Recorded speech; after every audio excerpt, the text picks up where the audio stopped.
नमस्कार, स्वागत है आपका द न्यूज पर। मैं हूं आपके साथ शिप्रा सैनी। इजराइल और हमास युद्ध के बीच भारत में देश विरोधी गतिविधियों को अंजाम देने वाले संगठनों पर अब एक्शन का दौर शुरू हो गया है। राष्ट्रीय जांच एजेंसी एनआईए ने पॉपुलर फ्रंट ऑफ इंडिया, जो कि एक प्रतिबंधित आतंकी संगठन है, उस पर बड़ी कार्रवाई करते हुए उसके ठिकानों पर ताबड़तोड़ छापेमारी शुरू कर दी है। आपको ये बता दें कि दिल्ली से लेकर एनसीआर का इलाका और साथ ही राजस्थान, महाराष्ट्र, तमिलनाडु और साथ ही मध्य प्रदेश तक एनआईए ने पीएफआई के ठिकानों पर शिकंजा कसा है। पीएफआई से जुड़े लोगों पर शिकंजा कसा गया है और संदिग्धों को गिरफ्तार भी किया गया है। ये भी बड़ी जानकारी सामने आई है। इसी कड़ी में बड़ी खबर ये है कि एनआईए ने महाराष्ट्र के कई जिलों में लगभग 5 जगहों पर छापेमारी की है और 7-11 मुंबई ट्रेन धमाकों के आरोपी अब्दुल वाहिदीन मोहम्मद शेख के घर पर यह छापेमारी की है। आपको ये बता दें कि अब्दुल वाहिदीन, जिसे मुंबई जो ट्रेन धमाके हुए थे 7-11 में, उसमें आरोपी था। हालांकि वो कोर्ट से 9 साल के बाद बरी हुआ और 9 साल तक वो जेल में रहा। लेकिन अब अब्दुल वाहिदीन के घर पर छापेमारी एनआईए की टीम कर रही है। तमाम वो वीडियो सामने आए हैं, तमाम वो फुटेज सामने आए हैं, जिसमें ये साफ तौर पर दिखाई दे रहा है कि एनआईए के जो अफसर हैं, जो अधिकारी हैं, एनआईए की टीम है, वो मुंबई में अब्दुल वाहिदीन मोहम्मद शेख के घर पर पहुंची है और वो वहां पर मौजूद है। लेकिन उसके जो वकील हैं, वो दरअसल मीडिया से बातचीत कर रहे हैं और ये कह रहे हैं कि ये संविधान के खिलाफ है, ये लोकतंत्र के खिलाफ है। इस तरीके की बातें उनकी तरफ से कही जा रही है। वो वारंट एनआईए की टीम से मांग रहे हैं। तो ये तमाम चीजें चल रही हैं, लेकिन ये बड़ा एक्शन जो है भारत में प्रतिबंधित आतंकी संगठन पीएफआई पर एनआईए ने लिया है। और ये एक्शन इसलिए भी अहम है क्योंकि जिस तरीके से इजराइल और हमास के बीच लगातार जंग छिड़ी हुई है और भारत में बैठे जो देश विरोधी ताकतें हैं, वो खुलकर हमास के आतंकवादियों का समर्थन कर रहे हैं।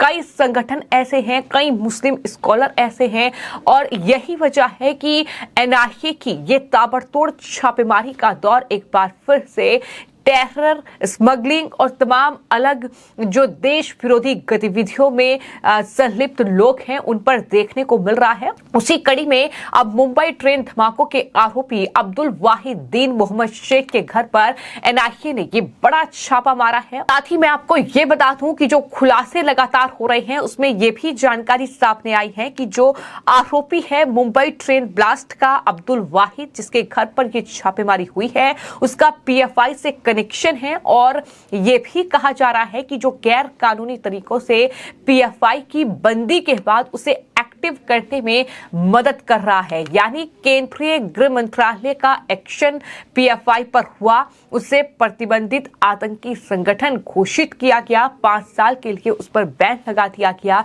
क्योंकि देश विरोधी गतिविधियों में वो लिप्त था। लेकिन उसे एक्टिव करने में, किस तरीके से उसे एक्टिवेट किया जाए, दोबारा चलाया जाए, उसमें ये मदद कर रहा था। और सूत्रों के मुताबिक एनआईए ने जांच में संदिग्ध लोगों पर पीएफआई के लिए धन जुटाने की गतिविधियों में शामिल होने के संदेह की वजह से अलग अलग जगहों से लगभग 7 से 10 व्यक्तियों को हिरासत में भी लिया है। यानी जो संदिग्ध हैं, जिन पर यह शक है कि वो फंड इकट्ठा कर रहे थे पीएफआई के लिए, उन्हें भी हिरासत में लिया गया है।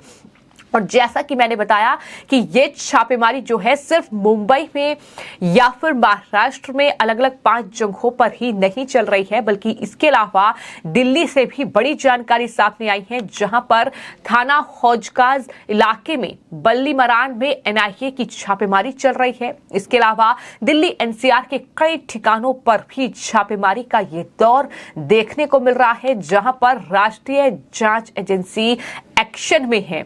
इसके अलावा राजस्थान, उत्तर प्रदेश और तमिलनाडु में भी एनआईए की टीम अब एक्शन मोड में नजर आ रही है। राजस्थान के कई इलाकों में एनआईए की बड़ी कार्रवाई हुई है। टोंक, कोटा, गंगापुर में एनआईए ने ताबड़तोड़ छापेमारी की है। राजस्थान में देर रात से एनआईए की टीम दबिश कर रही है और कई संदिग्धों को हिरासत में भी लिया गया है। वहीं यूपी की बात करें तो बाराबंकी में छापेमारी एनआईए की चल रही है। पुरानी दिल्ली में, जैसा कि मैंने बताया कि बल्ली महाराज में एनआईए की रेड, और पुरानी दिल्ली की मुमताज नाम की बिल्डिंग है जहां पर यह छापेमारी चल रही है, और बल्ली महाराज की गली कासिम जान पे ये रेड चल रही है। तो इस तरीके से देश भर के अलग अलग राज्य, तमिलनाडु के मदेरू में एनआईए की रेड चल रही है। मध्य प्रदेश में भी तस्वीरें सामने आई है जहां पर एनआईए की टीम एक्शन मोड में है। तो जाहिर तौर पर केंद्रीय गृह मंत्री अमित शाह ने हाल ही में साफ और स्पष्ट निर्देश एनआईए और साथ ही एटीएस के अधिकारियों को दिए थे। उन्होंने ये कहा था कि आतंकवाद के साथ उसके पूरे इकोसिस्टम को ध्वस्त किया जाए, और उसके बाद से ये पूरा एक्शन का दौर देखने को मिल रहा है। तो बड़ी खबर लगातार यही सामने आ रही है कि जिस तरीके से लगातार इजराइल और हमास युद्ध के बीच, जहां भारत ने इजराइल को पूरा समर्थन देने की बात कही है, उन्होंने ये कहा है कि आतंकवाद के खिलाफ इस लड़ाई में हम आपके साथ हैं। लेकिन वहीं हिंदुस्तान में बैठे कुछ हमास के जो कहीं ना कहीं हमदर्द हैं, उनको तकलीफ हो रही है, वो खुलकर हमास के आतंकवादियों का समर्थन कर रहे हैं, उनके पक्ष में वो नारेबाजी कर रहे हैं।